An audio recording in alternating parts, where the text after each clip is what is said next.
Hello and welcome to Garblad Games.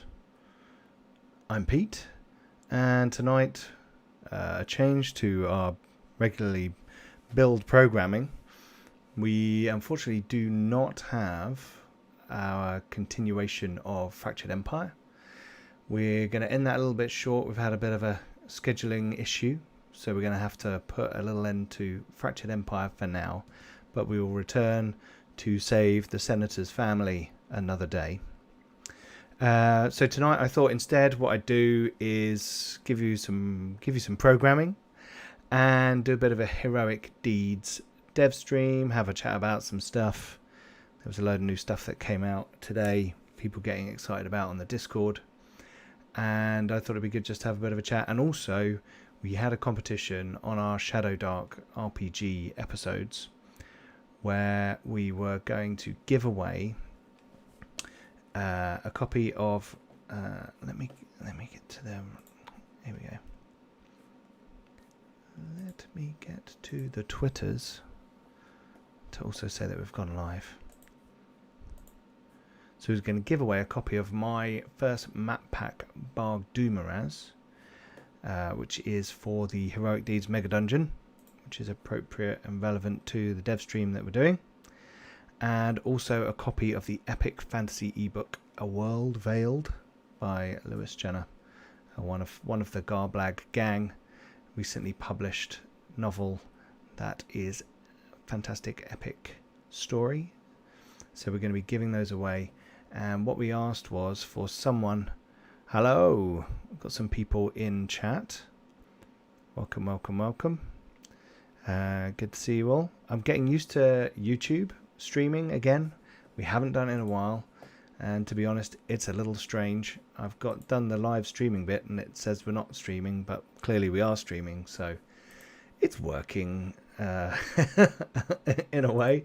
So yeah, there we go. And we've got you can even turn on the subtitles and you'll be able to see what I'm saying as well as hear what I'm saying. Solaris Ray, hello. Pope, hello. Lupercal, hello. Wojciech, hello. Welcome to the chat. Let's have a look. Woofrup fan. Oh, Pope, you're a Woofrup fan. Excellent. Well, we've got lots of Woofrup on our channel, on the very channel that you're on right now. Hopefully you've watched it, some of it, maybe. We've got currently a Shillings and Crossbones show, which is a nautical themed adventure that Jim's running. Jim's also run a few series of Once Upon a Time in the Old World, not the West, which I keep saying, but in the Old World. And there's loads. There's Flint and Steel as well. So, oh, where's my Warhammer? Oh, so you have watched some of it before. Here we go. Let's get my Warhammer out. Here we go. Apologies, I had a bit of a dust in the office today, and some of the dust looks like it's got near the camera and got in the air, so there's my Warhammer. Thanks Roger for this, by the way. Roger gave me this, so I am a fan of Traveller. Well, Solaris, we do have Traveller on the channel as well. We've got various seasons of that as well, so check that out. We generally cover lots of different games. There is a season shirt that Millie's put together, which has got, how many games is on it? It's a lot of 49 games between August 21 and December 22. 49 different systems, games on there. So we've got a whole load of stuff. So head over to the Discord to check that out. That's really cool. Cool. Okay. Now don't click on that one. That's my face. That's not the one I want to look at. Cool. Okay. 49. Yes, 49. There's a whole lot of stuff going on at Garblag Games, and we're always thinking in the background what we can try out and what we can do, you know, and what's relevant and what's current. So obviously when Shadow Dark RPG kind of cooked up a storm on Kickstarter and, you know, got to $500,000 pretty quick, we were keen to have a look, see what people were interested in, and have a play of the quick start, and see if we can get some people come over to the channel. It was a lot of fun. It's a nice basic rendition of Dungeons and Dragons, effectively. I think it will be interesting to see where the game goes from a longevity perspective. But for a game where you can kind of just get in, do some dungeon crawling, fight some monsters, get some gold, go back to town, come back, fight more monsters. It was good fun. I also got to show off one of my maps, which was good fun. So I like to show off my maps from time to time, and there'll be a bit more of that going on. I'm going to take a little step back from streaming on Thursdays, so I won't be around as much on the Twitch, but instead I'm going to be making YouTube videos, and we're yet to see how that goes. So it's going to be interesting. We're also going to be starting patron only shows, which I'll probably be filming on a Thursday night as well, and that will be coming to the Patreon soon. Lupical says maybe a certain new Cubicle 7 system, possibly set 40,000 years in the future. Perhaps I think perhaps we should try that out. I had a look at that today, and that is what's that? What was that? I'm trying to get the official name, because I just know it's 40k roleplay, but it's Maledictum, or whatever it is. Imperium Maledictum, there you go. And that's obviously just been announced today, and yeah, I might have pre-ordered it. So that might be that. I might have been looking at that PDF today and seeing the rules, the very wise rules changes they've made from Wolfrup 4th edition. I love Wolfrup, but I think 4th edition had some little fiddly bits, and they kind of threw a lot of stuff in the let's not have whiff waff combat bucket, and they forgot to remove some of it, and they kept it all, and it kind of clogged everything up a bit, so it led to lots of optional things. Whereas I kind of skipped straight to the combat section, not something I normally do in games actually. I normally look at the character creation stuff first to get a feel for the types of characters that are in a game, but I skipped straight to the combat section to see what they'd done with advantage, and luckily it's not there. There's a different type of advantage in terms of when you roll your dice to see if you're successful, you can have advantage and disadvantage. Fairly common thing nowadays, and quite a cool method of doing it, where you swap your dice over, which I had in a role-playing game I created a long time ago called Third Order, where you could spend a point of luck to flip your dice so that they could be improved. That kind of thing in Zweihander and a few other bits. So they've done that. So I'm like, okay, combat looks better. I looked at the characters. I like the characters. There's no Space Marines. Great, you can't be a Space Marine. I think comparative power levels is a problem in Wrath and Glory, especially when you go up higher tiers. So I looked at Maledictum. Can we just call it 40k RPG? And I thought, yeah, actually this looks good. There's a nice patron creation section at the beginning where you roll where your patron is from, what their primary motivation is, and I like that kind of stuff. That's cool. So I feel that maybe soon there'll be a few Garblagians who will be randomly generating characters, and then from there I can kind of create a story that works with their patron, with their base of operations, and with the characters. 40k RPG, much better name. You know it, Lupical. That's just a no-brainer, right? Cool. Okay, so we have been voting on our Shadow Dark RPG winner. So we had a two-part show. Sorry, it's really weird not wearing headphones, because normally when we stream we're all wearing headphones so we can hear each other. It's kind of a weird freeing sensation. I can just sit here without them on and not get really hot. So that's yeah, getting used to that. So we had a competition on the second episode where and Millie came up with a really good idea where we should ask the viewers for names for our party, because it's become a lot more. I never did this when I was young, I have to say, and all the years I've been role playing, I'd never like branded a party with a name like the Vox Machina and all that lot, you know. And that really was when I think it's kind of become a bit more of a trend to have a cool name for your party. So the suggestion was to come up with a name for our party of adventurers who, let's be fair, were a bit haphazard, a little bit crap. Is that the right word? They would tend to hurt each other more than other things. There was a lot of swinging swords around, trying to deceive goblins, murder hoboism, and all your usual stuff. So it was really good fun. I really enjoyed it. Everyone played their characters really well and got into the old school feel of it. So it was a really good couple of sessions. So really enjoyed it. I would definitely go back to it. So yeah, good thumbs up for Shadowdark from me. Psychotic, maybe Lupercal, maybe. Who knows? Arsonists. There was a little bit of that.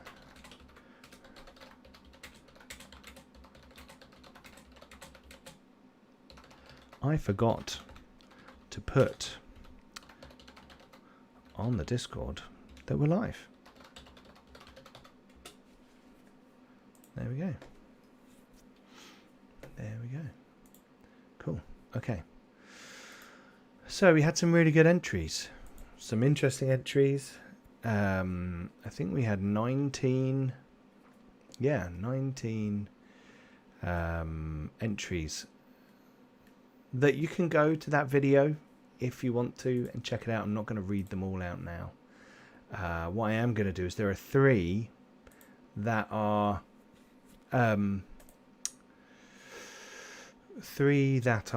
what shall I say, level pegging for votes amongst the cast, and I will share those in a moment. I will just dump the yeah, Millie, YouTube's, I know, right?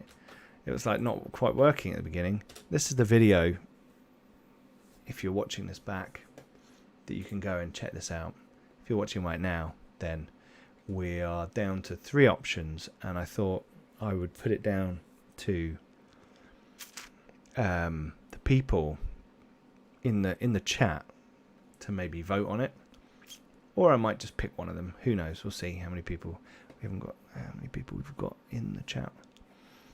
This box won't let me.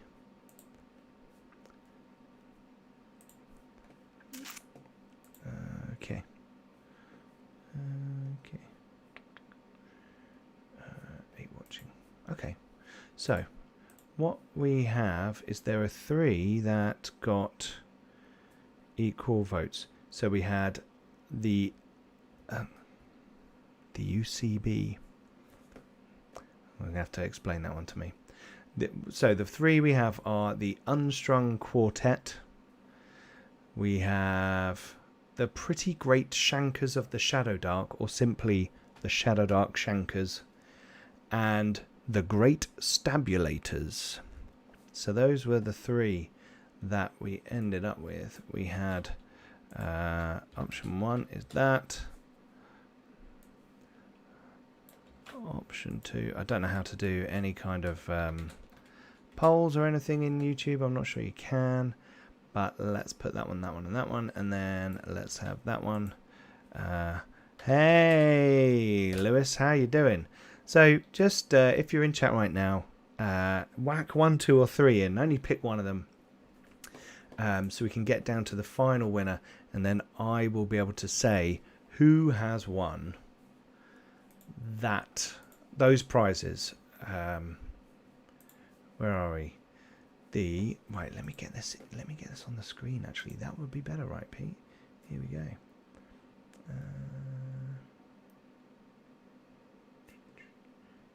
Where are we? Here we go. So while you guys are doing that, 3, the Great Stabulators. Okay, here we go. Here we go. Look, here is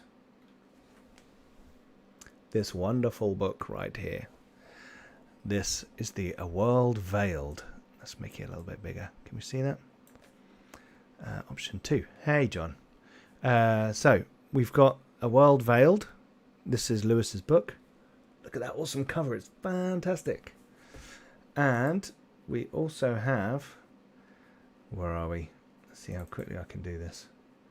No, not in that folder. Here we go. Here we go.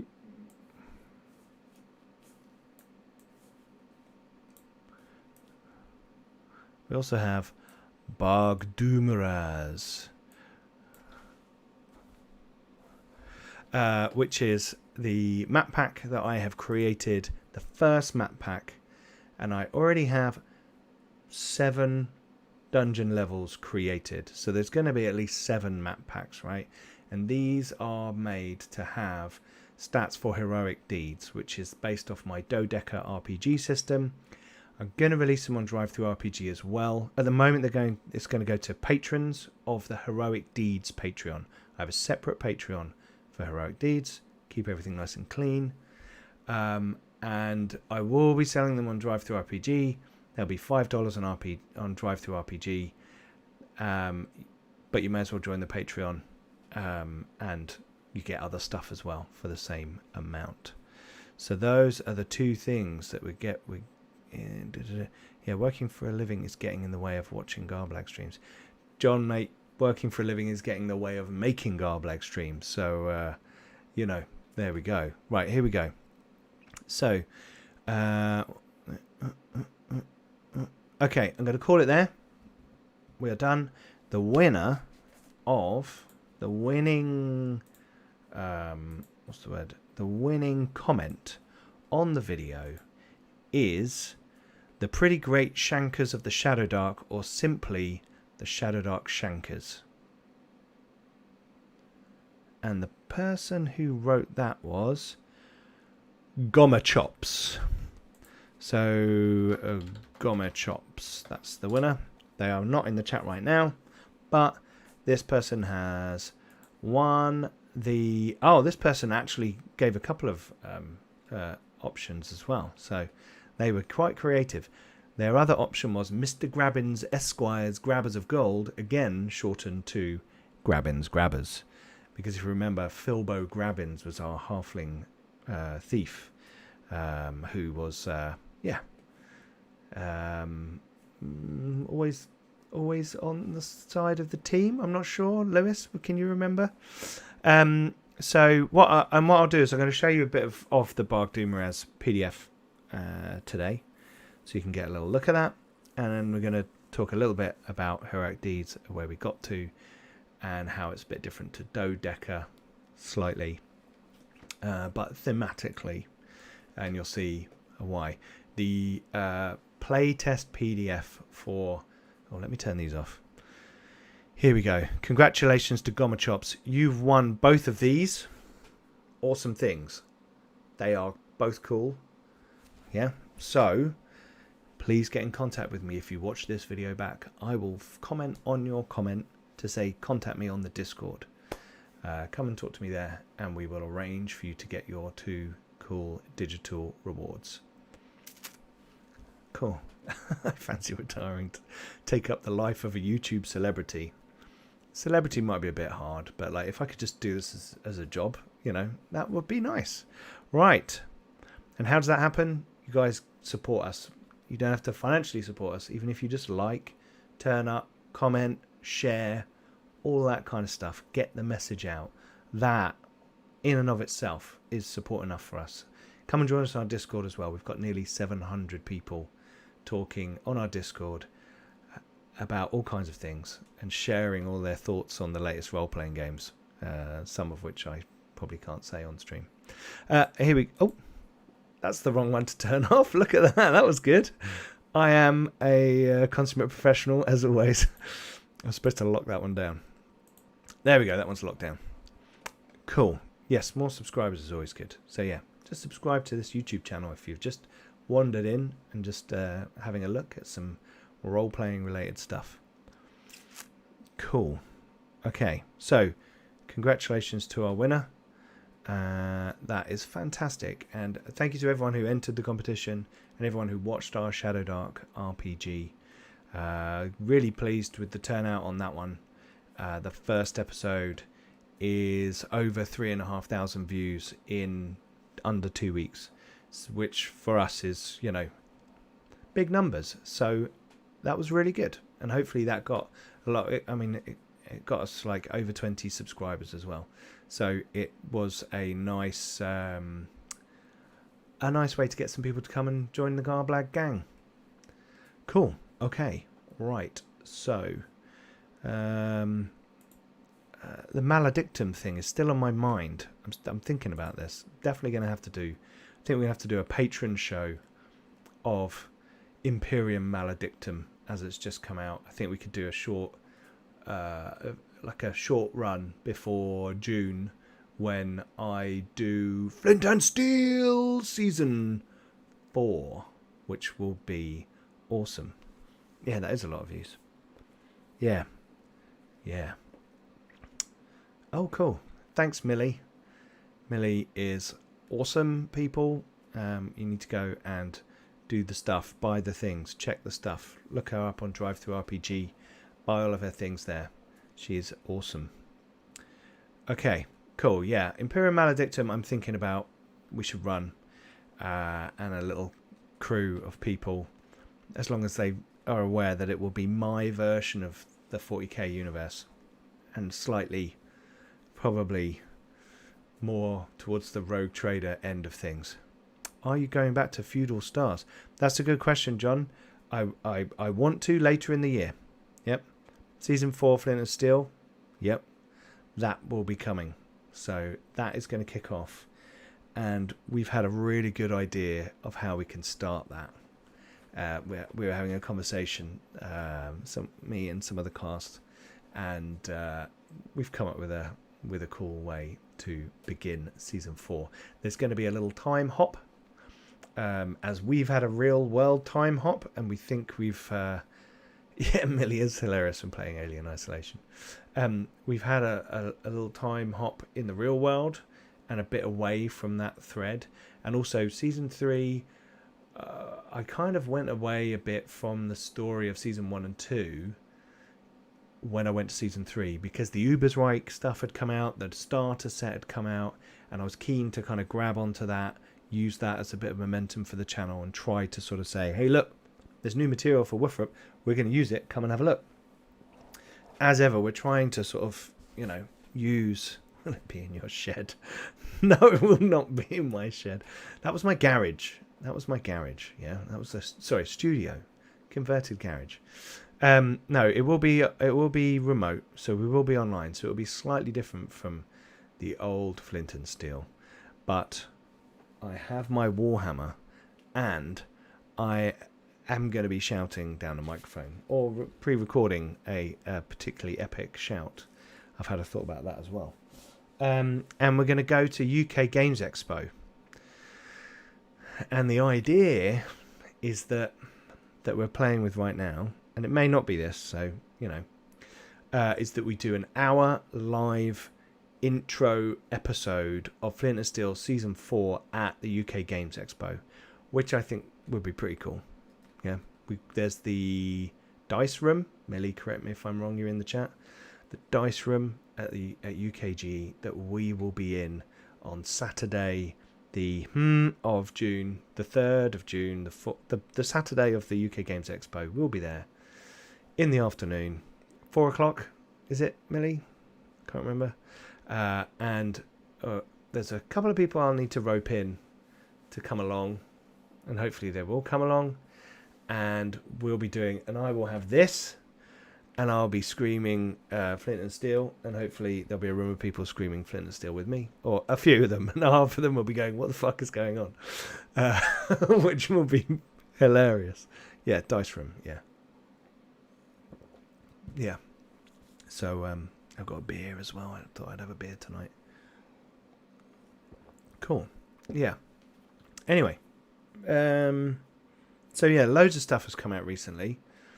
I mean, Cubicle 7 have had a bit of a drop of stuff with Lustria recently for Woothrup, and I think Winds of Magic's just come out on Foundry as well, and we'll be using Foundry as ever. I mean, it's probably the best way to run Woothrup, even if you're sitting around a table together. Get your Foundry out. That's John has just said in the chat, you could have initiative based on how well you shout Flint and Steel. We could try that. I mean, Roger would go last though, which is fine. Cool. Right, heroic deeds. So I was going to show you Bog Dumaraz first, and then quickly, and then go into what I'm doing with the heroic deeds playtest document, because my goal is in the next couple of weeks to get that out onto DriveThru RPG for free, and invite a bunch of people that I'm in contact with on Twitter, our followers on Gartopia, our subscribers here, all 5,060 of you now. We're over 5,000. That number seems to be going up quicker, which is nice. Let me check what the number is right now. It's easier on here. 5,050, I should say. 5051. But yes, our rate has escalated since going over 5,000, so that's fantastic. And everyone on Twitch, obviously, so it's a bunch of people who hopefully be interested. You should just shout all the time. Well, yeah, why not? We hopefully we get enough people to have a play of it, garner some interest. You know, I'll share it with all the Dodeca people from the Kickstarter as well, because I really want to get some feedback. Really want to see if people are interested in it, or alternatively, because it's got a slightly different mechanic in it, if people are like, no, I don't like that, you know, and I get a lot of that, then maybe I'll go, okay, fine, maybe that's not such a good idea. But I think there's something to it, and I think it could be good fun. Anyway, let's get Bog Dumaraz map pack 1 open. Here we go. Loud noises. 2-page view. Here we go. And let's go to my OAD's dev, and then window capture, properties. That's heroic deeds there, but no, that's nothing. There we go. Okay, cool. So this is Bog Dumaraz. So Bog Dumaraz, basically, in the World Mountain setting, the dwarves are the oldest race, and they have built lots of underground complexes, some overground complexes. They're even wandering free, and they were the first people, and they built the world. Ondrum, the god, is the mountain itself, and created dwarves to go and build all the layers of the World Mountain and fashion everything, gave them all the magic, took it all away eventually, and the dwarves kind of went off and built their civilizations. Thousands of years later, some of them are in ruin, and a Dumir is an underground complex, and a Domar is an overground complex, and if it falls to darkness, then it becomes a Dumaraz, the underground ones. So Bog Dumir was an old underground dwarven megalopolis, where they used to forge the realm defenders, which are these kind of titan creatures, big robot things, to fight all the bad gods, and all the cool dwarves would hang out, and they knew lots of magic and all that kind of stuff. Now they're all like lost, and they've been overrun by nasty gribbly creatures, and a big war has just ended on one of the continents, and basically with this kind of peace appearing, the people on the edge of the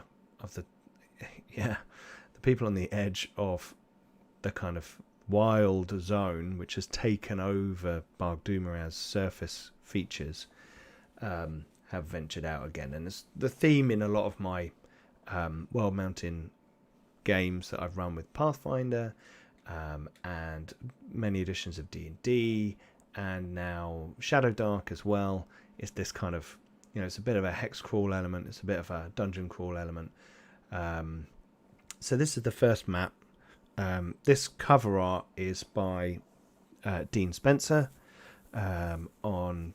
This is some stock art from Drive-Thru-RPG. Really nice image. Really captured the idea, I thought, of going into these horrible infested underground spaces with your torch in hand, that kind of thing.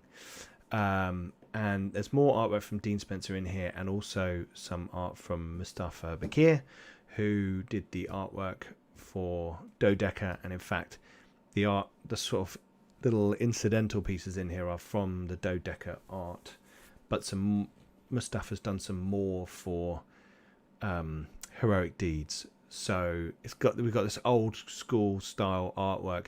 All the covers and all the chapter panels will be full color art in the book. So the cover will be a nice color art piece, and then when we get to like characters, magic, that will all be full color art, and then in the pages will be black and white art to have that kind of old school feel. So anyway, this is the front cover. Let's have a look. So then we've got the map with numbers for all the rooms. We've got a little bit of gumph to begin with about the background. Then we've got what's going on. It's a bit of an overview to say, oh, this has happened, it's falling apart. There's some lizard folk over here, Saurians. There's some goblins over here. They're looking after this area. They're looking after this area. They control these kinds of rooms, and they're both watching out for spiders in 7, 8, and 9. So it gives the games master straight away an idea of like, how's that dungeon split up? Who's in control of what area? So you get a little bit of an overview. And then environment, let's talk a little bit about, it's completely dark. There's no light. And the dwarven craftsmanship is still impressive, starting to crack and fall apart a little bit. The doors are heavily treated wood that has stood the test of time, just to give a flavour of what it might look like and feel like. With all of this, I don't want it to be huge and overly long and verbose, and just too much to kind of crawl through. I want it to be like, it's punchy, it's interesting, and there's lots of room for the games master to expand on. So then we go into each room talking about one, roof collapse. This is where it's assumed you're going to come in. You could come in down here, but it's assumed you're coming in here, blah blah blah. A hazard. Now this is Dodeca rule system here. So there's grasping vines, which is a nature hazard. The character makes a prowess skill roll. So basically, as you're fighting off these grasping vines, the number of successes you get subtract from its strength, and then the games master will roll the resultant strength against your evasion score, and if there's you take damage. So that kind of thing. Simple stuff, and calling these things out in little boxes. So we go through talking about the different rooms. I've got a little panel in here. What are the Saurians up to? Their surface territory has been disrupted by Braktagar forces. I'm throwing a little bit of the world mountain flavour in here. You can forget that if you want to. There's enough here to kind of use anyway. I got a bit about, and then you see those, and then what are the goblins up to?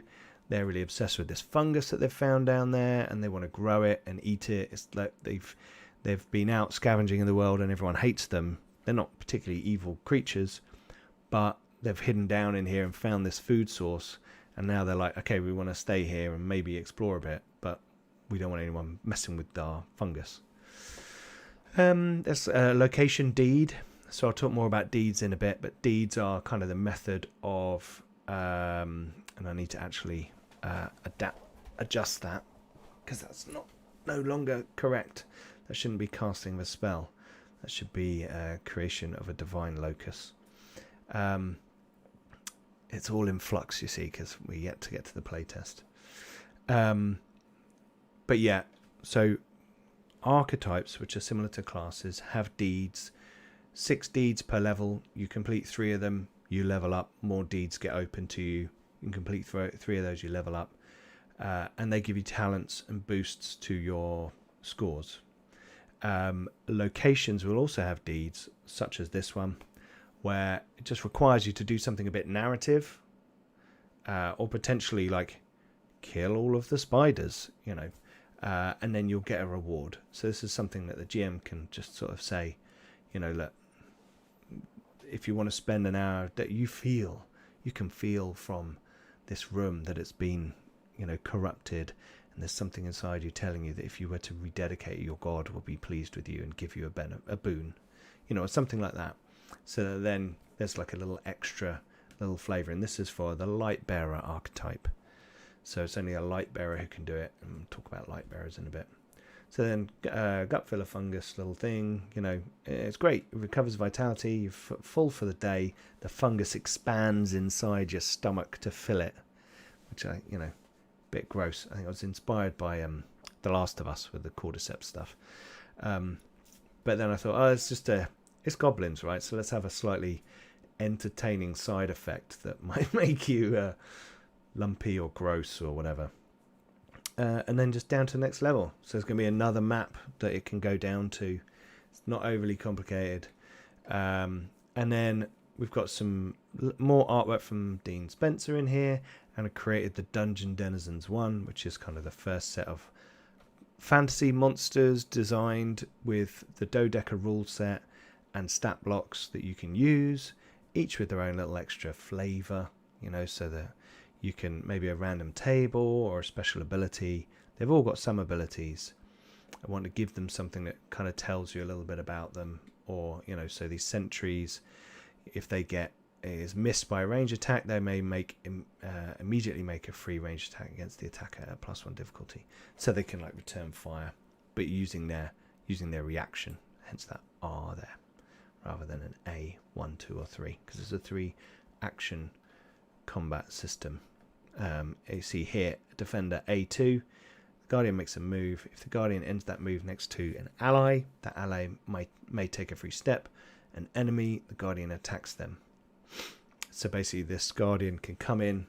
If he's attacking one of his friends, he can step in, that guy could step behind him, and then the Guardian could attack. So we want to have some interesting combat maneuvers, and there's more about that in the main game with the main archetypes. So we've got some goblins. A goblin can lay a trap once per encounter. When an enemy makes a move, they activate a hazard previously laid by the trapper, so it like represents that he's probably laid some traps around in his zone. So if you go there, you could go, you moved over there out of the way, well, there was a trap around that corner. You've now got to watch out for my hidden dart trap, which is a mechanical trap.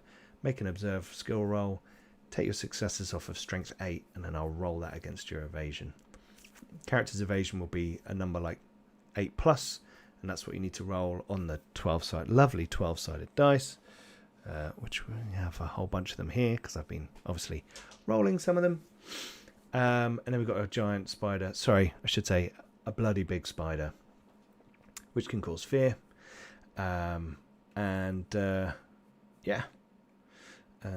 So that's cool. I forgot to put, that's what I forgot to do. I forgot to put frightening there. Okay, that's fine. Okay, you always spot these things after you've kind of shared them for the first time. And then a printable version of the map, obviously. Right, that's cool. So that's Barg du Miraz. That is the first map pack for that mega dungeon. And I'll be doing the next one soon. I've already started work on it, but I will be finishing it soon, so that we can share that with our lovely Heroic Deeds patrons.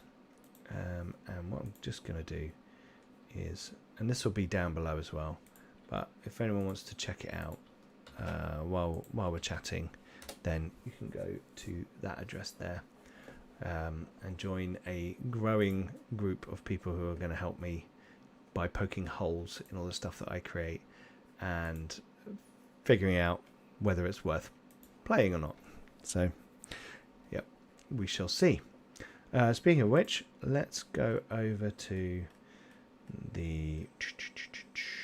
Actually, let's open the PDF that I've created. Yeah. 10 out of 10 would explore again. So you don't murder everybody horribly. Ah, here we go. How did that work so seamlessly? Might leave Zaldini behind this time. Yeah, that's probably not a bad idea. Well, okay. So, I need to change the cover a little bit. And I'm actually going to commission Dean Spencer to do a piece of art for this. I just need to save up and talk to him about it. But that's the goal. But it may have this cover or a similar cover, maybe with a bit better text arranged on it. But Heroic Deeds is based off of Dodeca, my D12. Here you go, and I've got one right here because I've been referencing it while doing this. Yeah, this image was done originally for the first world mounting game we were going to play, and I think Millie was going to play a Goliath who drank a lot. I think Millie. I remember we were going to do one with the defoliators. So yeah, so this is Dodeca, which you can get on DriveThruRPG. And at UKGE, I'll bring a load of physical copies if people want to get their hands on that at a nice price, which I haven't determined yet. I've got a box of them that I can bring and we can sell at the event as well, or maybe just give them away. We'll see how I'm feeling. Depends on how many beers I'll have had, but we'll see. Okay, so some of this is very similar to the book. So I've adapted the Dodeca content. So we've got our conversation about rolling dice and how we do that with our D12s, the loveliest dice in the whole set. You got to roll an 11 up, and you have a dice pool which is equal to your attribute, and you modify that 11 down by your rank in a skill. And pretty straightforward. There's opposed rolls, there's extended rolls. You get extra dice from equipment. Wouldn't it be good if folks could get more than just Dodeca at UKGE? Yes. Yes, it would, Millie. Yes, it would. Let's not get carried away, though.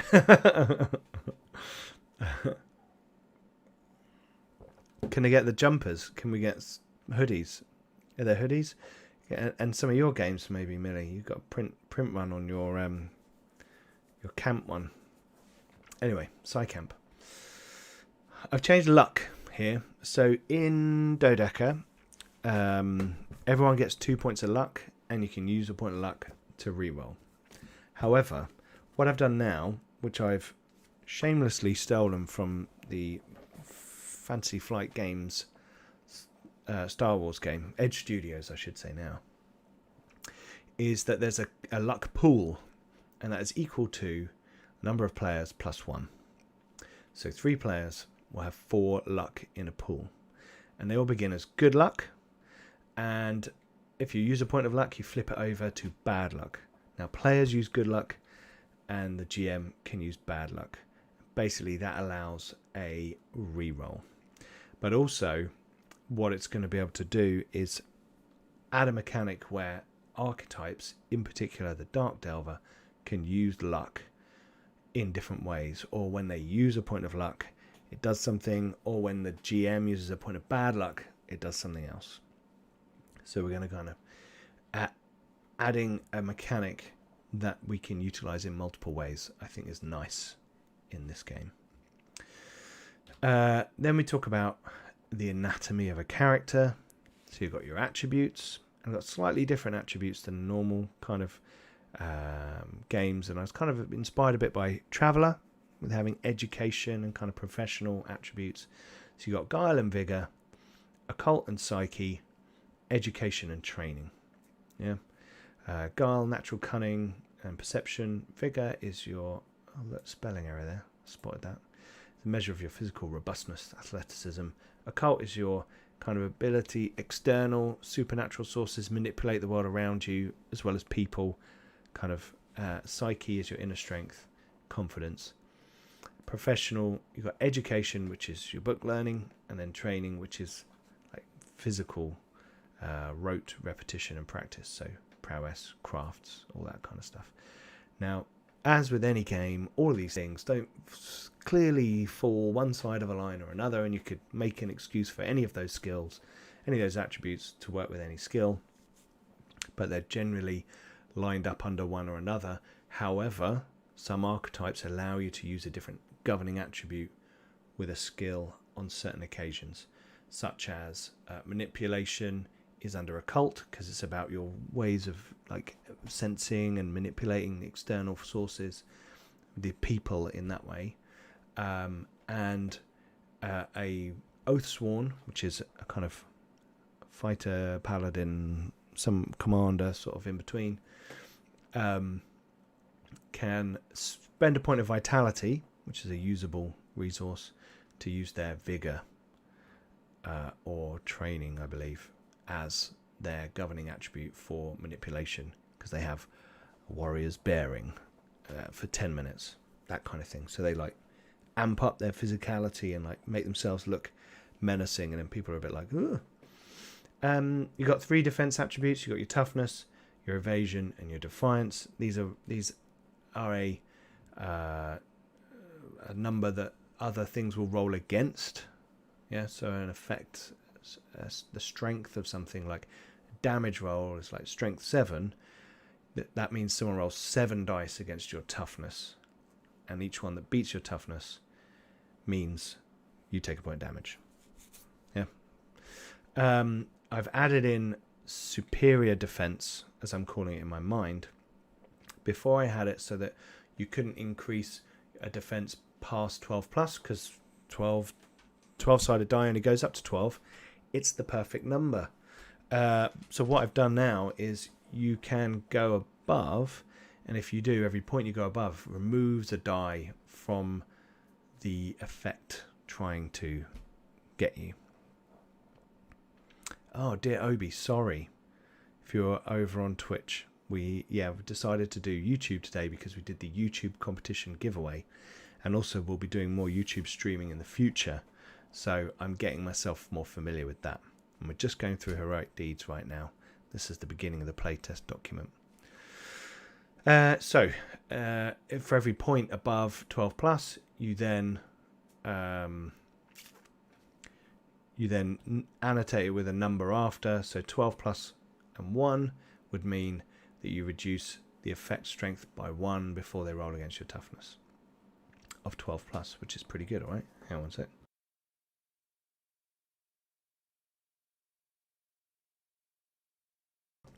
Excuse me. And not all things can raise your defense above 12 plus. Yeah. So it will say increase a creature's toughness by 1. It wasn't Misfits Merchants. It was Gomma Chops. It was the Pretty Great Shankers of the Shadowdark, or simply the Shadowdark Shankers. There you go. Oh, thanks, Melly, for showing the clip. So yeah, so not everything can. So for example, the Lightbearer has an ability Blessing, and that allows you to increase someone's defense by 1, but to a maximum of 12 plus. And then later on, the Lightbearer will get an ability which enables them to go beyond that.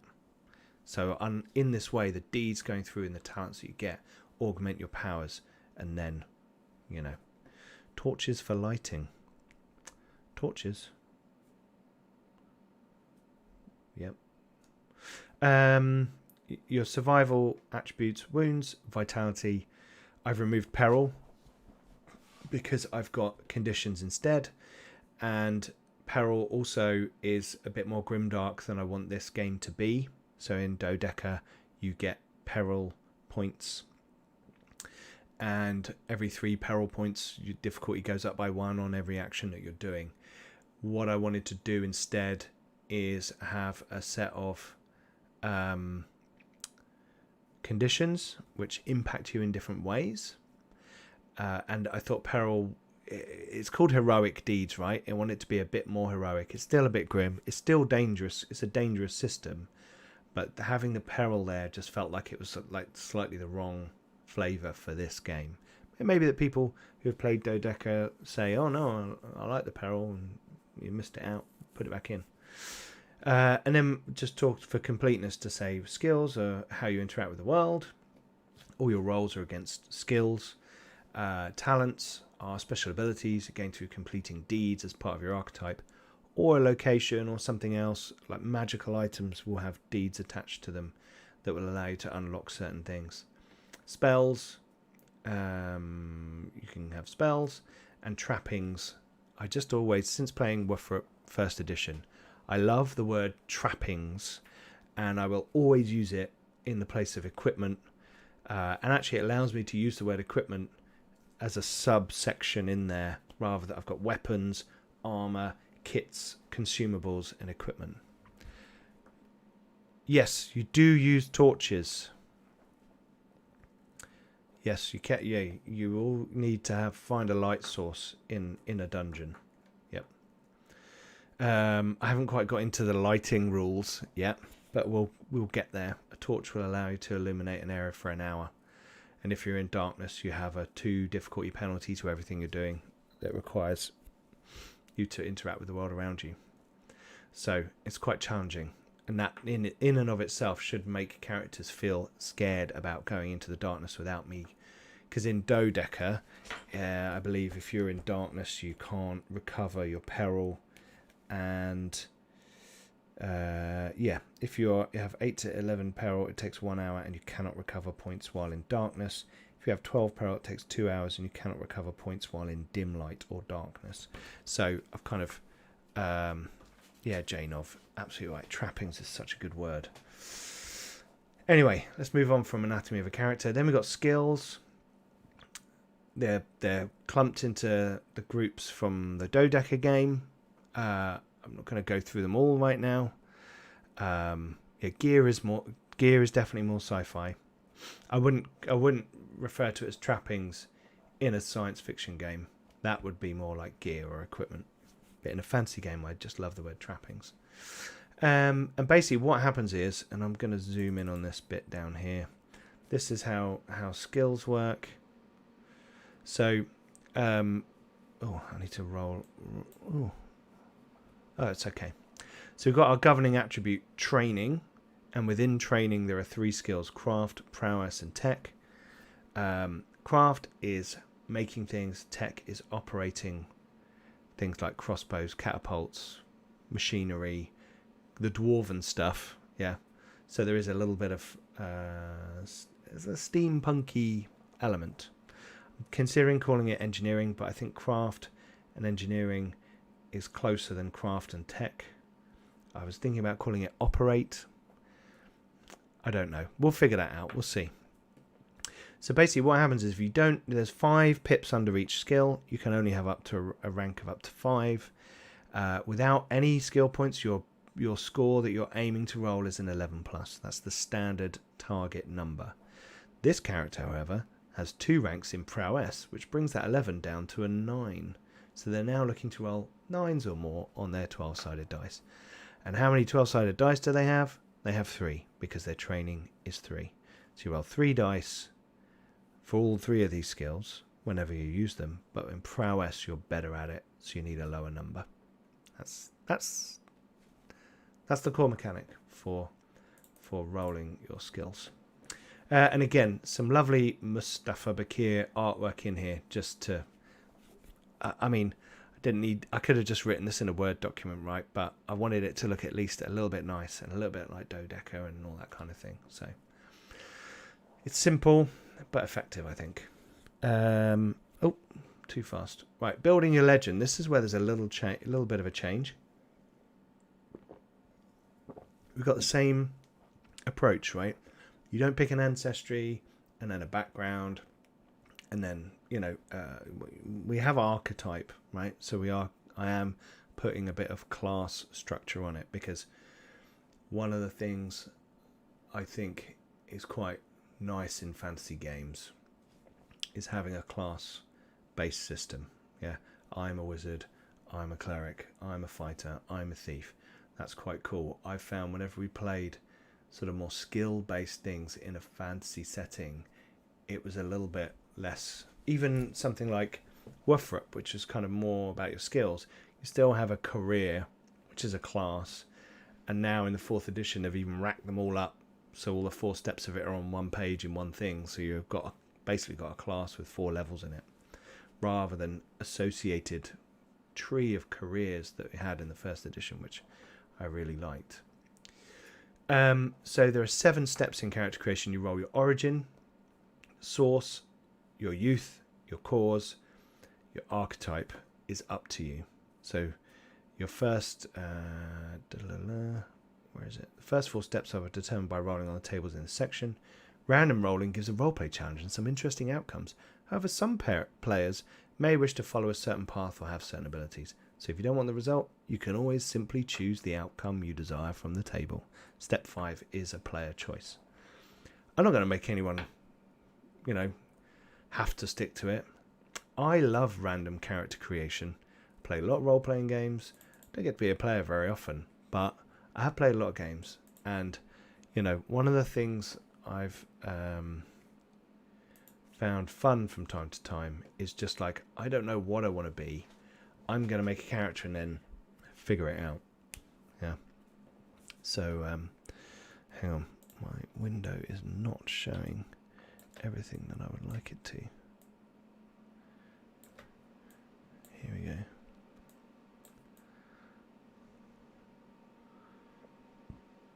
That's a bit better, right? Maybe that'll do. So you have I was born, and these are kind of silly over the top statements, right? So on your character sheet you have your legend, and there's spaces. I'm going to change the dodeca from the dodeca character sheet, but I'm not sure if you better see it here. But like, I was born, I trust, the world taught me, people call me, I seek. This is going to change slightly. So you will still have I was born, I trust, the world taught me, and I seek. But people call me has changed. And now what happens is you pick your archetype, and within that archetype you roll that step. Right?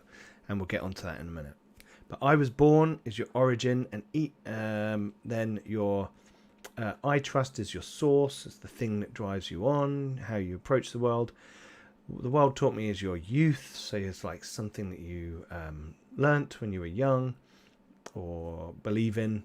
And then I seek is like what you're after, and then archetype. So you just roll on here, like I've rolled a 6. So I was born beneath a dark star.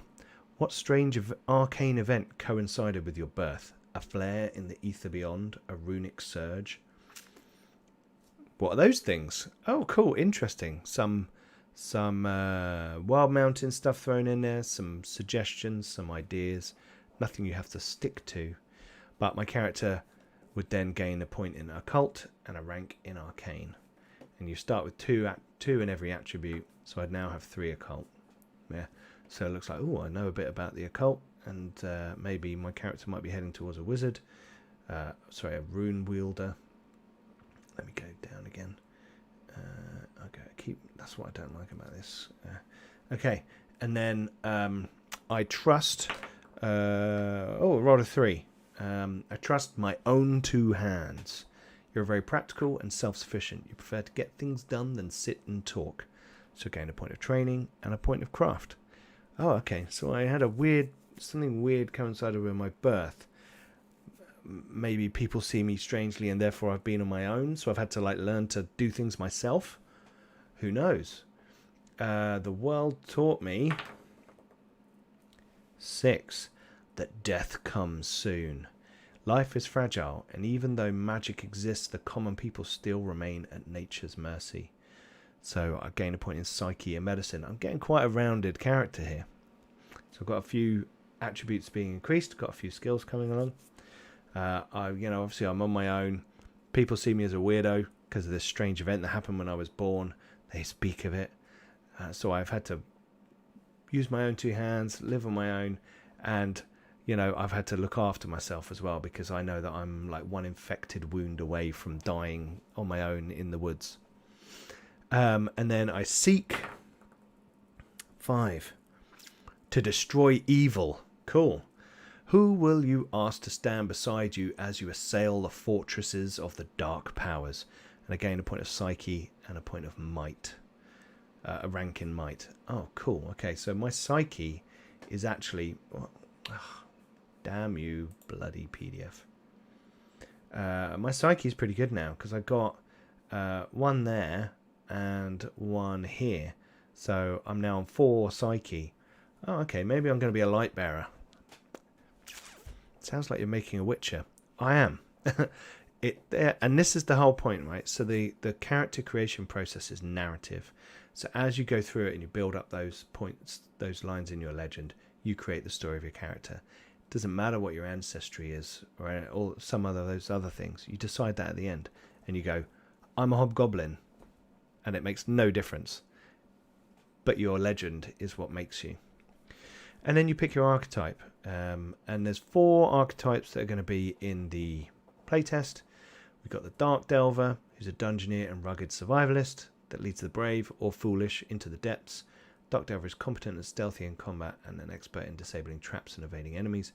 We've got Lightbearer, warrior adventurer that's a living concentration of the divine energies that permeate the layers of the World Mountain. They are chosen by the gods to lead the battle against the darkness. Oathsworn, a warrior of ultimate skill and dedication who has chosen a path of martial perfection. Emboldened by their physical prowess, fighters often lead groups of adventurers on perilous quests. That should say Oathsworn. And Rune Wielder, a magic user that learned of the ancient runic arts and harnesses great power.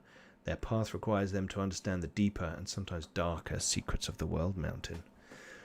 So basically you've got thief, cleric, fighter, wizard, magic user, whatever you want to say, but with a slight difference, and it's got my own twist on it.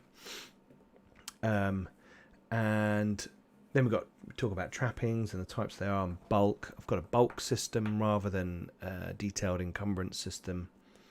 I think it just works a bit smoother. I was thinking about a slot system, but something about slot systems that are just not my thing. I don't know. And then who are you? Put it all together, come up with a name, pick an ancestry. There are myriad ancestries. The most common folk are dwarves, elves, gnomes, hobgoblins, humans, jotun, goblins, hawkfolk, minotaur, orcs, and saurians.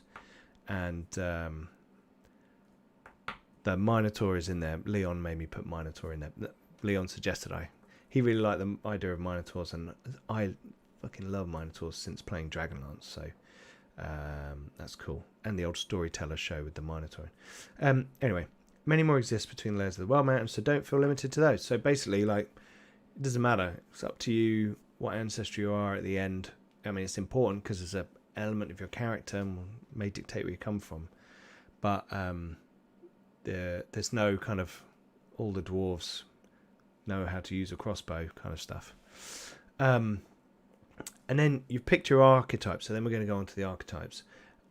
And this is I'm going to go on to the Oathsworn because I think we've got a nice artwork.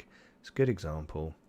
So it's a fantasy role-playing game, right? So we've got a bit of the fantasy, we've got a bit of the role-play, and we've got a bit of the game. So story, what you should do as an Oathsworn, and then here's the actual gubbins, the mechanics and that kind of thing, right? So I wanted to kind of break it down like that. So, the Age of Challenge saw the forces of light battle invading entities from the ether beyond. The corrupted dragon powers of Harlig and Zadimir set the entire world against the Middle Realms, Yaneth, Glorem, and Arlorn.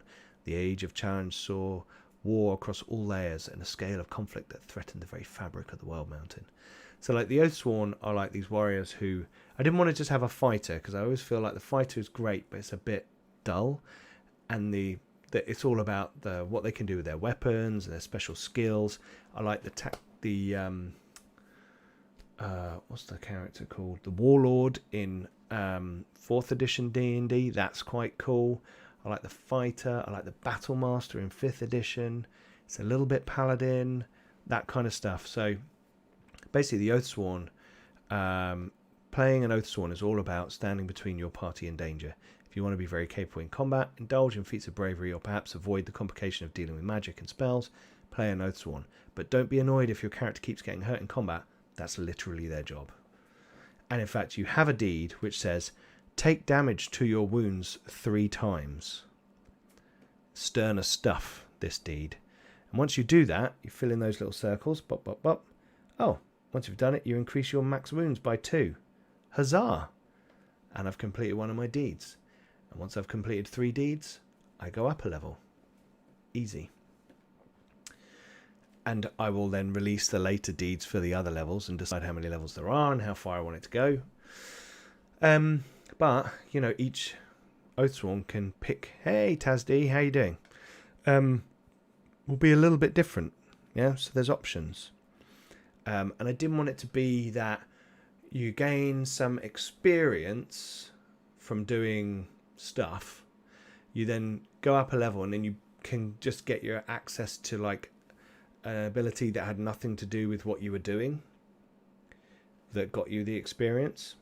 So I want it to be that your deeds led to your advancement and kind of take the experience point thing out of it, right?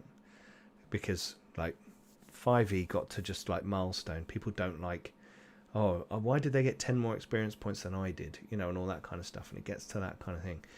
If you're playing an Oathsworn, you're going to be trying to do these things.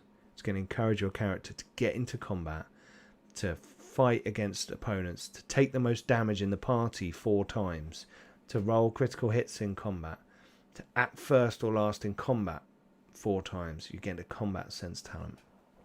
So it's all about like how encouraging the playstyle of the character, but having some flexibility in there. Yeah, part talent tree, part narrative. Exactly, Millie. So you get some starting talents as well, because it would be boring just to be a fighter and have a sword and be like, hey. So you get an oath weapon. And the idea is that these warriors are like, you know, the warrior who's dedicated themselves to the study of the blade or the hammer or the mace or whatever, their combat style, and they have given up pretty much everything else so that they can defend other people, right? So when you become an Oathsworn, you do your 5th step and you say, my life is pledged to, yeah, and you can roll on this table, or you can pick one, yeah? And as the options are: defending the meek. The people of this land deserve protection against the darker forces of the World Mountain. You have taken on that duty. And your survival skill goes up. Oh, I should say, all Oathsworn get +1 on your training attribute. So they're very good at fighting, because prowess is in there. You could pledge your life to a divine power. You have taken on the guiding principles of a deity as your ethos, using them to better the world around you. You gain lore, because you have studied this and you know more about the world. My life is pledged to my party. The people around you provide the best chance of bringing positive change to this world. You have spawned to protect them. Tactics is the skill that you rank up in, because hey, that makes sense, right? And then if you want to go full on min-max, the blade. My life is pledged to the blade, and it's about the study of the weapon. You know, you have devoted your life to studying your oath weapon, so that one day you can battle the ultimate evil, and you gain a point in prowess, which obviously will mean you're better at fighting, because melee weapons use prowess, which is under training, not vigor. Okay, and then we've got the starting talents. Let's move this over a little bit so you guys can see it clearer. So, as I said, oath weapon. Choose one melee weapon type. So, like sword, mace. I will have that in the trapping section. Gain a die when using the chosen weapon. So basically, if your training is say 4. When you use this weapon, you add a die, so you roll 5 dice, right? Yeah, I mean they're all trying to be heroic.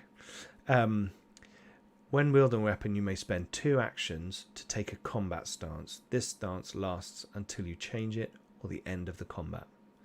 So you can go offensive and increase your weapon strength by 1, defensive, increase your toughness by 1, or protective. While party members are adjacent to you, increase their toughness by 1.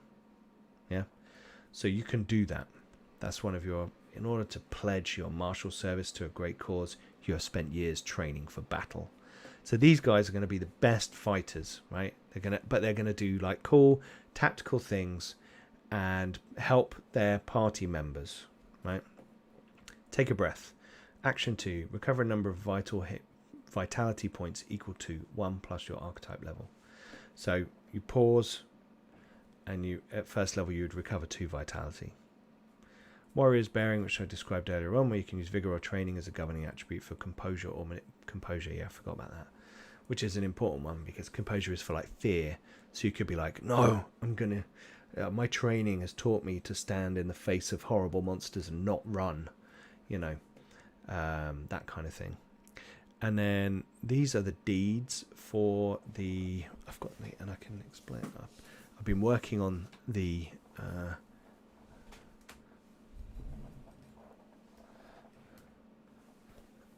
Yeah. Here we go. What the talents do. So, first level deeds: defend the meek. Yep. Take the most damage in the party 4 times. So you're supposed to be. What's the planet called? The planet is the world mountain is called Ondrum. That is the planet, as it were. It's a giant, like planet-sized mountain flying through the ether, with layers grown out of it, and each layer is kind of elemental and different things. The middle one, Arlorn, is like the prime material plane. It's kind of a combination of kind of Norse mythology, dwarven stuff, and planescape, kind of all smudged together. So the defender talent will allow, basically it's like that one that the Saurian Guardian had. So you'll be able to, you can spend 2 actions, and you move if you end next to an adjacent party member. Slightly better for the Oathsworn. They can take a step and recover 1 vitality. And if you're adjacent to an enemy at that stage, you can attack them. Obviously, you could do it at the beginning of a battle. You could get in front of someone and say, "Step behind me," and it allows them to like recover slightly. Guarding shove. Defeat 4 opponents adjacent to a party member. So you can see where it's going, right? The Oathsworn is all about getting in, helping your friends, helping the party. Yeah, you gain the sweeping strike talent. This allows you to push people back. Yeah, so action 1, make an attack. If you inflict damage, spend 1 vitality to force the opponent to make a step. And when you force the opponent, you make the step for them. So you could push them off a cliff or something if you wanted. Hero in training. Every archetype has an in training, and this one's hero in training. There's magician in training and rogue in training. Survive 4 battles against multiple opponents. You increase your vitality, your max vitality by 2. Vitality is a resource, yeah, which hopefully is clear from this. Your wounds are literally, you get to 0 wounds, you're dead. Your vitality is a resource that you spend, but damage comes off it as well. So you have to be careful about how much you're spending versus, who you're fighting and all that kind of stuff. And then powerful strike. Roll 3 critical hits in melee combat. A critical in Dodeca is when you roll the same number on 2 dice. Yep. So if you have more than 1 dice, which you will have for every attribute because they all start at 2, you roll your dice, and if you get a double or a triple, which I have not rolled, but if you do, then you say, that's a critical, right? Mighty Blow talent it allows you to do a double the strength of your weapon by spending 2 vitality on an attack. Yep. So it's expensive. 2 vitality is quite a lot. Your character will probably, an average character will start with about 7 to 9 vitality. So it's not that's quite a chunk of it. Sterner stuff. Take damage to your wounds 3 times. So you're getting battered. When you add all of those, there's a couple of Earths of living space. Yeah.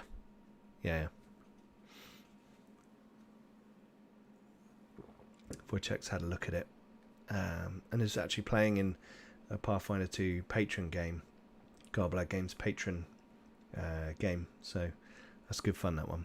They're fighting a giant spider after having discovered half of a ruined realm defender where the heart was about to go nuclear. So yeah, that was fun. And then tactical expert, act first or last in combat order 4 times. The combat sense talent allows you to look at make a roll, an insight roll, to assess your opponents and get told their defense values by the games master. Yeah. So there's a variety of different abilities. We've got the light bearer. I need to do some work on because that's changed slightly. We've got the dark delver, who is our kind of dungeon delving rogue. Oh yeah, you were being munched on. I forgot. We've got the elusive shift. Oh yeah, sorry. I delve in search of ancient treasures. You've heard this Doomere holds rubies the size of your head and mountains of silver coins. Fame and fortune call to you. Go up in thievery. You've got in search of lost dwarven cities. There is a history lost to you in the wider world. The secrets of the Age of Challenge are lost, but not for long. In search of a mythical relic. It is said that an item of great power is buried somewhere in this Doomere. You have the first of many clues to its location, and you gain a point in the skill Weird, which is like your I sense a disturbance in the force, or what is going on kind of thing. It's like your extra perception kind of stat. And then I delve in search of the enemy. Someone has to take the forces of light down into the darkness to destroy the forces of evil. That someone is you. I'm going to change that second forces to armies. Or maybe armies of light down into the darkness to destroy the forces of evil. Forces of evil is a good phrase. So there, starting talents. We've got elusive shift. You have an amazing ability to evade, harm, and be in the right place at the right time. So action 1 or reaction, spend 1 vitality, increase your evasion defense by 1, max 12 plus, and take a move. This may be used after the GM has rolled against your evasion, changing the outcome. So if you're like, there's a trap, go off, then that's the case. I think ranged combat, you also can use your evasion as your defense. So basically, a dark delver will be good at avoiding ranged things and traps. Yeah, that mechanical trap we saw was rolled against your evasion.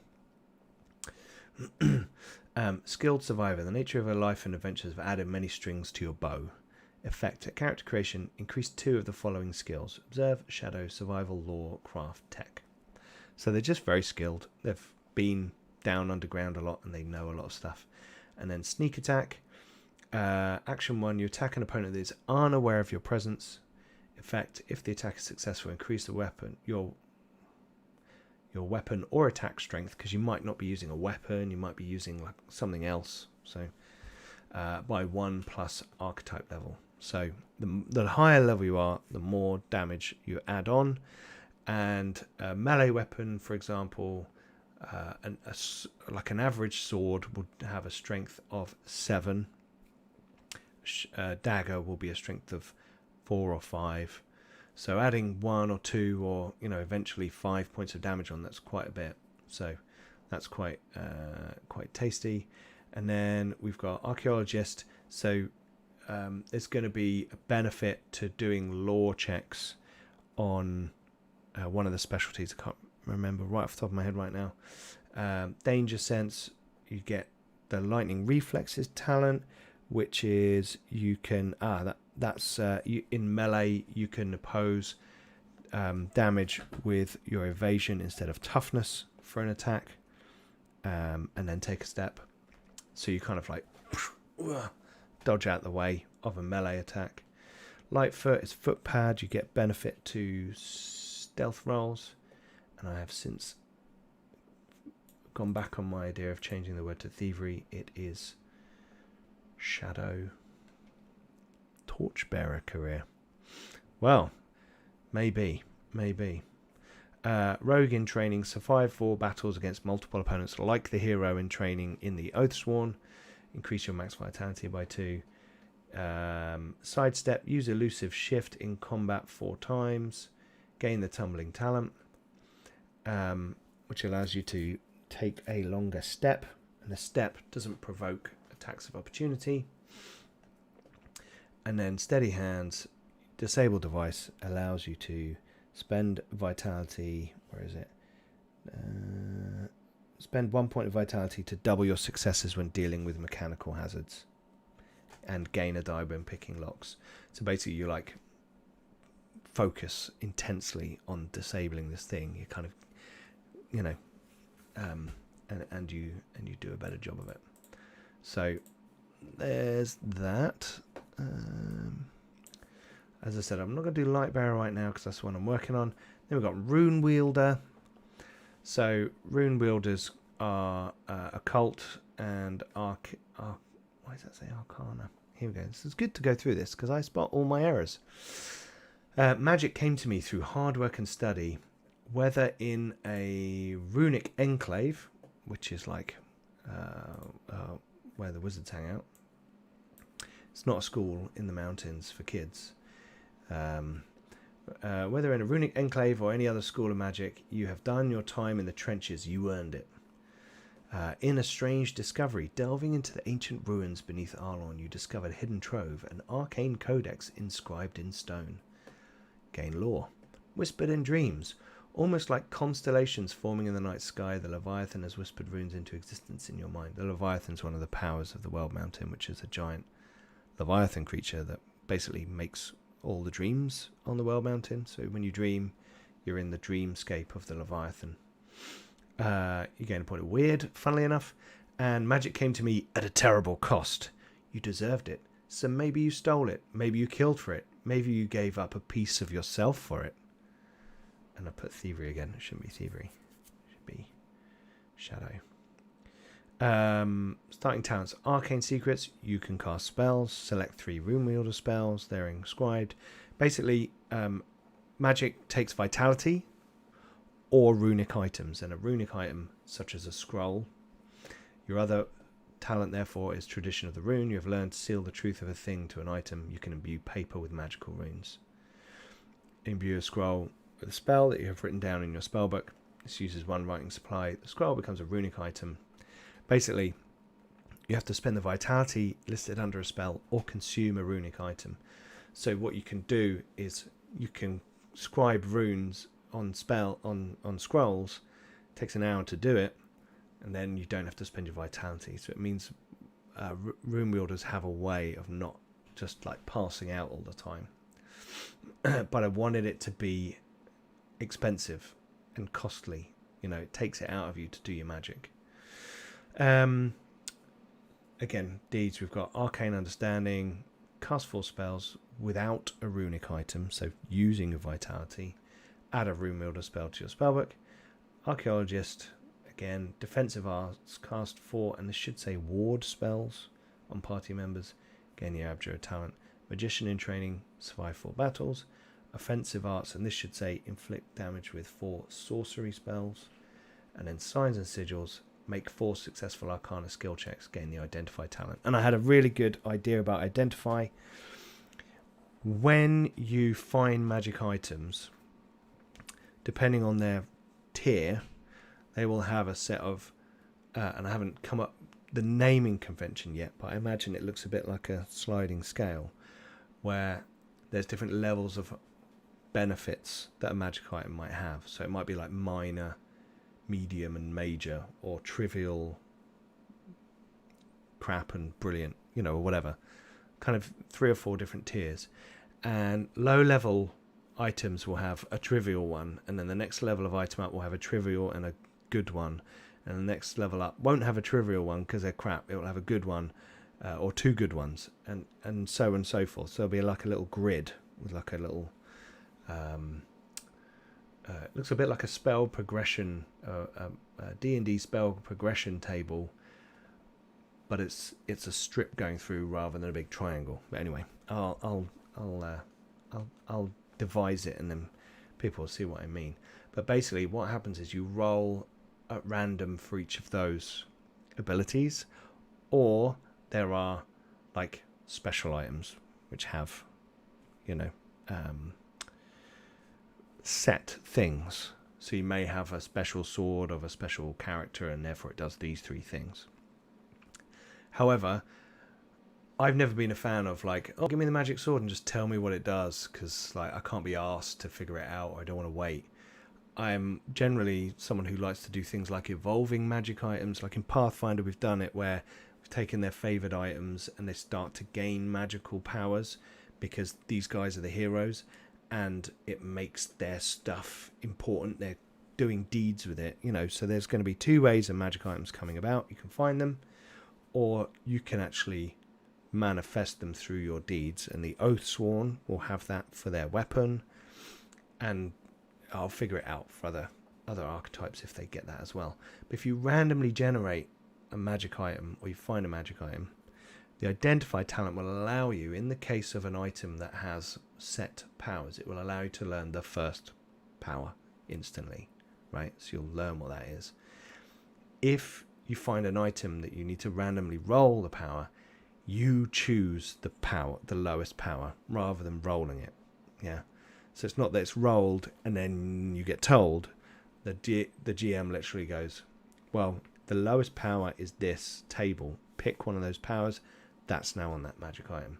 So it makes the Rune Wielder quite an interesting character, because you'll find these random magic items. And if you have a Rune Wielder with the identify talent, you can be a bit more, you can control a bit more about what the magic items are and how you get them. And I think that's quite a cool thing for the magic user to do, rather than crafting as much magic items. But like, your character figures out what they are, and you're like, oh, we happen to have found a fire sword, and you have fire as your emblem, and you like fiery things. So here you go, dude, have the fire sword. That kind of thing. I thought that was a slightly interesting, different way to do identify as an ability. So that's that. Where are we? So we're back to the beginning. There we go. We can see all of that. And that's the bottom of this document, right? That's as far as I've got with this right now. But what I have got is my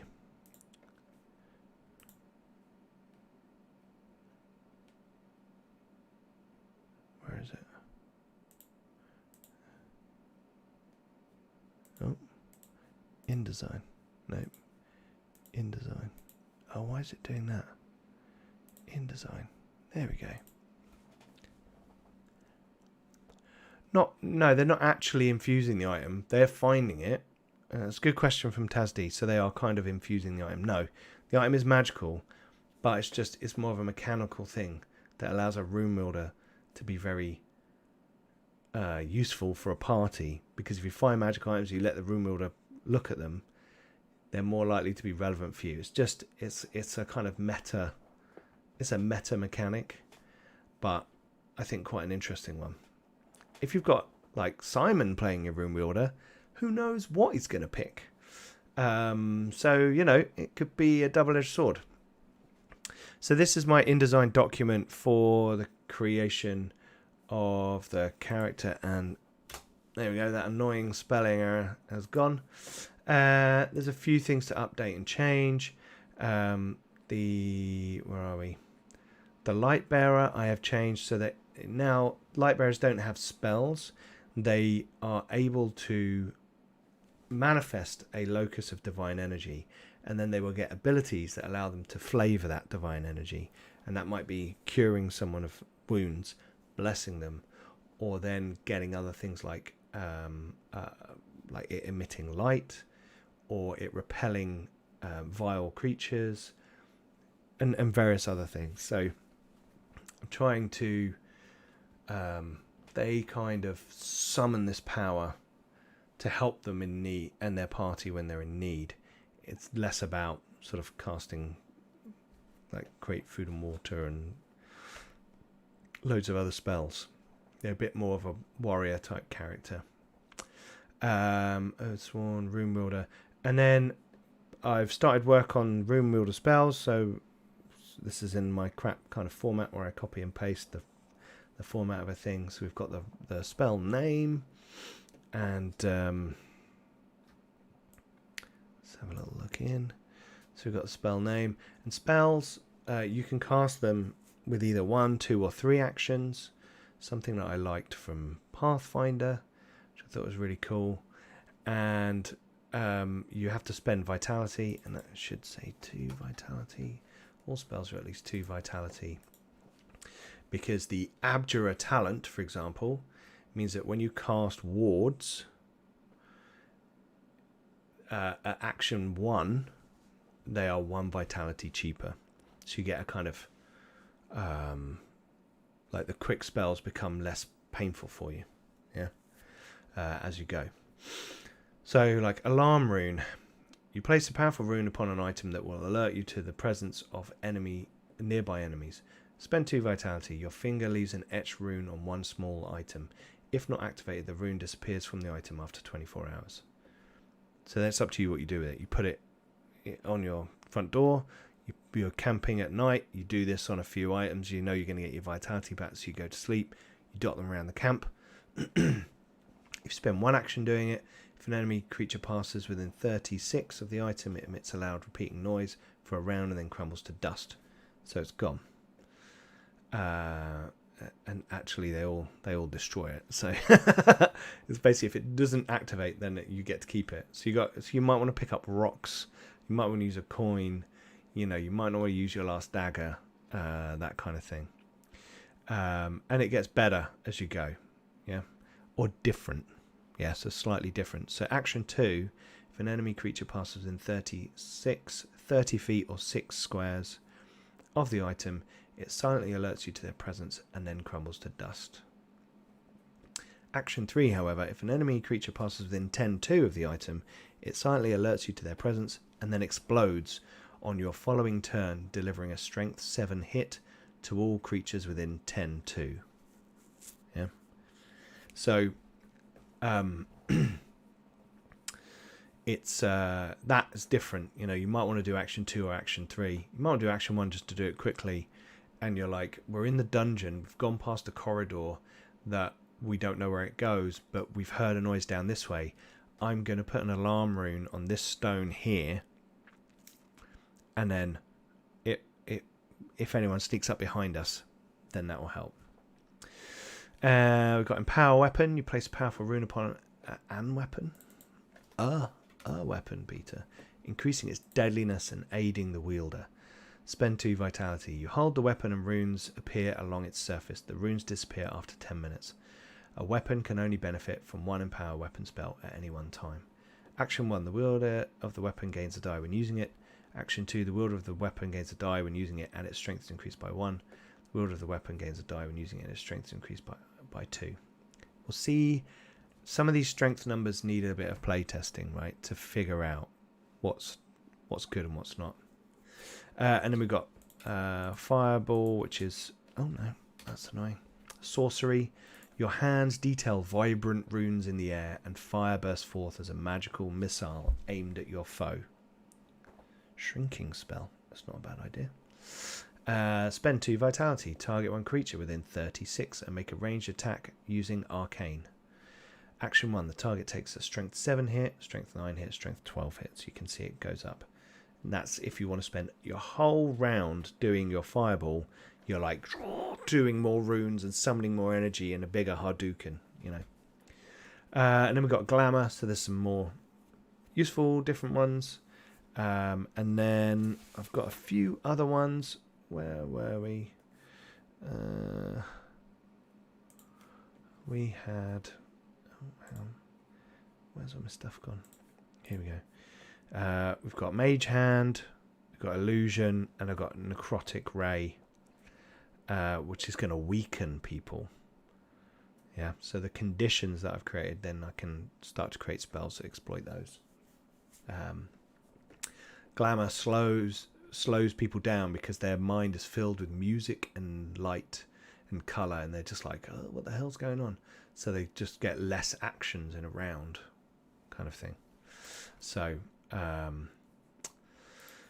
yeah. And then, what else we've got left to do? So we've got to just write up the talent stuff, but I have been writing out all the talent details here today whilst cooking dinner for the boys. And then I need to list out some trapping stuff. This is old Heroic Deeds, because Heroic Deeds is originally going to be a Dungeons and Dragons, a D&D variation, but I've completely changed my mind on that and want to use Dodeca because I just love 12-sided dice so much. And there's so many different D&D reskins that it's kind of like, okay, it's kind of, yeah. I mean, the main difference in this game is the idea of the deeds, right? And I think the system can work whatever. All I'm going to have in here for trappings is the stuff that I have listed in the starting trappings of each of the archetypes. What if the alarm spell created something like Fairy Fire when triggered? Very interesting. Maybe that would be a talent that I could add on where it says whenever you do a ward spell, it creates this effect. Something like that.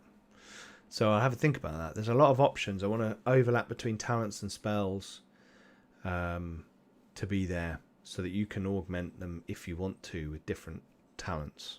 Yeah. Cool. So I'm going to type up the talents here. Then this will just be one page of trappings because it's just going to be the kit that I've named up the top. Maybe a few extra things like torches, food, water, that kind of thing, rope, and leave it at that. We've got kits. They will cover a lot of things.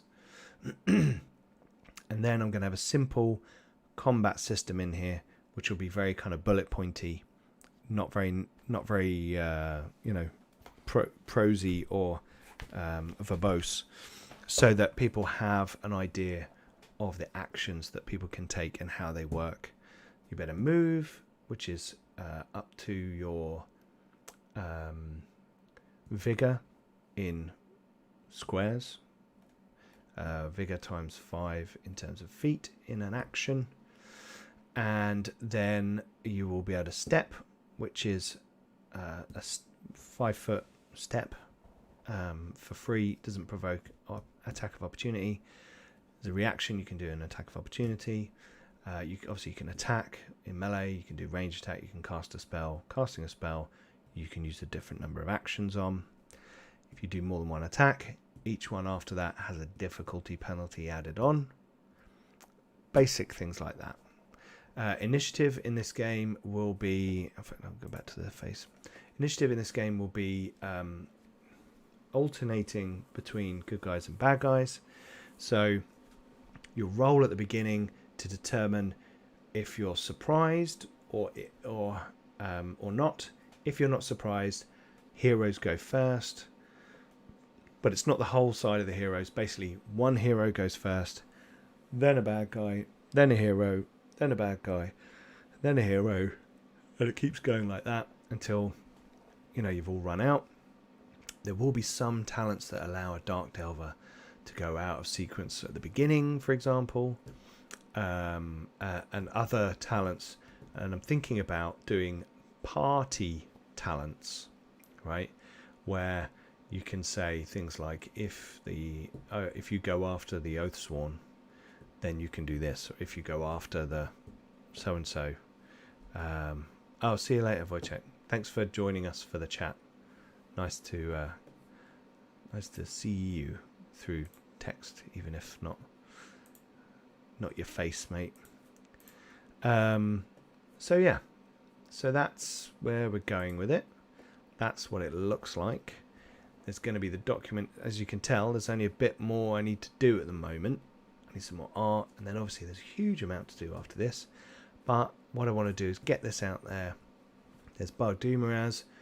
We've got a map there to use. You know, I may create a very simple map for a kind of a combat scenario. Use one of my other ones maybe. And then, you know, let people create characters. Suggest they do it in a team of 4. One person to try each of the archetypes. You know, and then see what feedback comes back. I'm going to run it with some people. See how it works. I think it'll work fine. Dodeca worked well when we've played it before on the channel, which you can go and check out here on Garblag. And yeah, so I think a fancy flavouring of it. Throw in the deeds, add some different mechanics around spells and talents, and I think it will be good fun. Cool. Okay. Well, I'm probably going to sit up for another 45 minutes to wait till Picard drops on Paramount Plus so I can watch that before I go to bed. What else is there to talk about? Not a lot. So we've done the competition. Well done to Goma Plops, Goma Drops, Gummy Bears. What was the name? Goma Chops. That's it. Goma Chops. Well done to Goma Chops. I better just write that down somewhere so I don't forget about that. Here we go. Goma Chops. I mean, it's in the video. We've got a clip. We've got all that stuff, but sometimes I am a little bit old school. So we've done the competition. That was cool. We've gone through Heroic Deeds. We've talked about some of the stuff going on. As I said, Fractured Empire won't be running now for a while. And from the looks of it, let me just scoot over to our Discord for a second, if you bear with me. Here we go. From the looks of it, Ben is going to be running a short Fallout game. Here we go. A 3-week Fallout game starting next week, right? Called Cruel Britannia. So it's set around London. And it's oh yeah, got a couple of people on it already, so that's cool. That's very cool. Yeah, Fallout's wicked. And while Ben is running Fallout, I'll be in the background making some other videos, working on Heroic Deeds, watching Ben most likely, and team, and heckling from afar.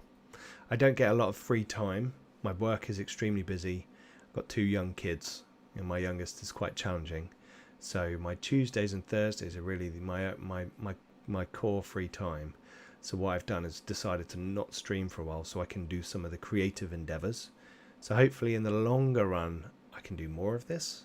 You know, if Heroic Deeds could do well, then that would be fun. How will we tell it from reality TV? Fallout UK, how will we tell it from reality TV? Yeah, don't. It's going to be fun. So there'll be Fallout for the next few weeks. I'll still be doing Coriolis on Tuesdays, so I'm not going anywhere. Don't worry. Still on Discord. Still all over the place. Still doing my Dungeon 23 stuff and sharing that on the Discord and Twitter and Facebook. So join us in all those regular places. What have we got? Have we got anything I don't think we've got anything tonight. Although go check out Lollygaggers on tomorrow night, I think Friday. There's some Conan. I'm not sure we've got Shadows of Atlantis tonight. I seem to remember Aaron saying it wasn't on, but I may be wrong. So stick around to 3 a.m. GMT if you want to see if it's on. And then obviously next week we're back round to Coriolis on Tuesday where Yusuf is about to have his brain dribble out of his nose, or black goo dribble out of his nose, one of the two. So that's fun. Cool. Okay. Well, it's quite late here now, so I'm going to say farewell, good night. If you want to find out more about that and you're not on our Discord, on Heroic Deeds I should say, and you're not on our Discord, come along. And if you do want to support that creative endeavour, then please check out the Heroic Deeds Patreon, which is a separate one from the Garblag one. The Garblag Patreon is all about supporting the channel and getting bits from the channel, playing games with the Garblags, and getting patron shows. That's the objective of the Garblag Patreon. The Heroic Deeds Patreon, it's like my separate creative endeavour. So just to keep things tidy, I wanted to keep that separate. And if you do want to support that project, then please do check out the link below. Cool. Anyway, I'm going to go. I will see you all soon. Good night and happy gaming.